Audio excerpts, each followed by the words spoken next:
پوجنیے نہیں، اور میں گواہی دیتا ہوں کہ محمد صلی اللہ علیہ وسلم انتم سندیشٹا ہیں۔ پھر اسی سمے انہوں نے اسلام سویکار کر لیا۔ ایک اور مثال لیجئے۔ سائنس کہتی ہے کہ وشو گیسی دھاتو سے بنا ہے، اور وشو شروع میں دھواں ہی دھواں تھا۔ یہ بات قرآن نے آج سے 1450 سال پہلے بیان کر دی تھی۔ سورہ فصلت، سورہ نمبر 41، آیت نمبر 11۔ ثم استوى الى السماء وهي دخان، پھر آسمان کی طرف متوجہ ہوا جو اس سمے ماتر دھواں تھا۔ آپ سوچ سکتے ہیں کہ کس نے محمد صلی اللہ علیہ وسلم کو بتایا کہ وشو شروع میں دھواں ہی دھواں تھا؟ اسی پتہ یہ چلا کہ قرآن محمد صلی اللہ علیہ وسلم کا بنایا ہوا گرنتھ نہیں بلکہ اللہ کی وانی ہے۔ اسی طرح ویگیانک اس بات پر سہمت ہیں کہ جیون کی شروعات پانی سے ہوئی ہے، اور پانی سے ہی ساری جاندار چیزیں بنائی گئی ہیں۔ یہی بات قرآن نے آج سے 1450 سال پہلے بیان کر دی تھی۔ سورہ انبیاء، سورہ نمبر 21، آیت نمبر 30۔ وَجَعَلْنَا مِنَ الْمَاءِ كُلَّ شَيْءٍ حَيٍّ، ہم نے پانی سے ہر زندہ چیز کو پیدا کیا۔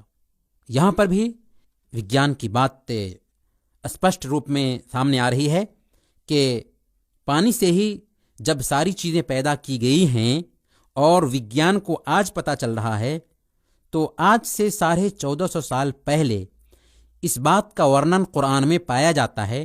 یہ اس بات کے لیے پرمان ہے کہ قرآن ایشوانی ہے، اللہ کی اور سے اوترت گرنتھ ہے۔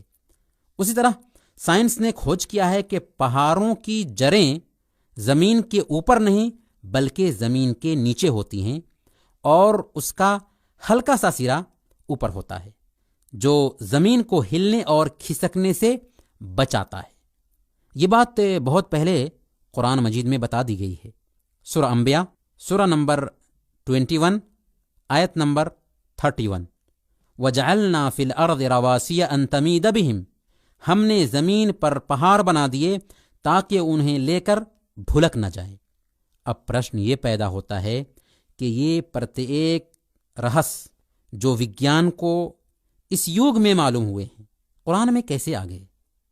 1400 سال پہلے ایک نبی امی کو یہ سارا گیان کہاں سے آ گیا اور کس نے دے دیا؟ ہر سمجھدار انسان جب ان تتھیوں پر غور کرے گا تو وہ اس پرینام پر پہنچے گا کہ یہ باتیں انسانی سوچ کا نتیجہ نہیں ہو سکتی، بلکہ قرآن ضرور اللہ کی وانی ہے۔ آدرنیے بھائیوں اور بہنوں، اب آئیے ہم انت میں قرآن کی شکچھاؤں پر بھی ایک نظر ڈال دیتے ہیں۔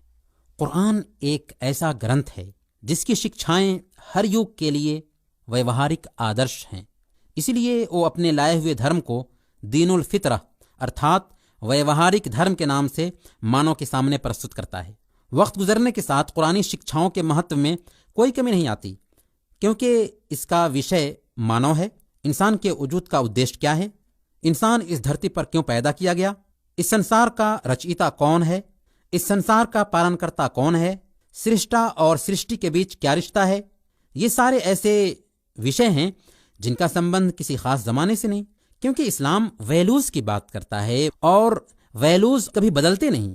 پھر قرآن نے ایکیشور واد، ایشدو تتو اور مرنوپرانت جیون پر بل دیتا ہے، بہودیوواد اور مورتی پوجا کا کھنڈن کرتا ہے، گیان پراپت کرنے اور بدھی سے کام لینے کی گھوشنا کرتا ہے۔ اس کا اچھا خاصا وبھاگ اچ آچرن پر بھی سملت ہے۔